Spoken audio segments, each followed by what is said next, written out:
মহচিনে ডেকা যোৱা পৰহি তেজপুৰত তেলেৰিয়াত মই নাটক পৰিৱেশন কৰিব গৈছিলোঁ প্ৰগতিশীল সাংস্কৃতিক গোষ্ঠীৰ যি আয়োজন কৰিছিলে মই পে'মেণ্ট অলপ পাবৰ কাৰণে বাকী আছিলে কালি তাৰ ফলত অকণমান মানে কি ভুল বুজাবুজিৰ সৃষ্টি এটা হয় কিন্তু মই গম পোৱা মতে প্ৰগতিশীল নাট্যগোষ্ঠীৰ কোনো তেনেকুৱা পে'মেণ্ট মোক দিবলগীয়া নাছিলে এজন ব্যক্তিৰ দায়িত্বত আছিলে মিলনপুৰৰ আৰু সেই ব্যক্তিজনে মোক পে'মেণ্টটো নিদিয়াৰ কাৰণে শেষত প্ৰগতিশীল সাংস্কৃতিক নাট্যগোষ্ঠীৰ দাদাসকলে মোক পে'মেণ্ট দিয়ে আৰু মই তেখেতসকলক মই ধন্যবাদো জ্ঞাপন কৰিছোঁ যে মোক যে সহায় কৰিলে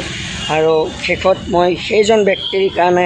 মই কৈছোঁ যে আপুনি নেক্সট টাইম কাৰো লগত তেনেকুৱা নকৰিব কাৰণ আপোনাৰ কাৰণে গোটেই তেজপুৰৰ বদনাম হ'ব দিব কেতিয়াও নোৱাৰি তেজপুৰত আমি গৈ থাকোঁ অনুষ্ঠান পৰিৱেশন কৰি থাকোঁ আৰু ভৱিষ্যতেও যাম আকৌ অনুষ্ঠান পৰিৱেশন কৰিম ধন্যবাদ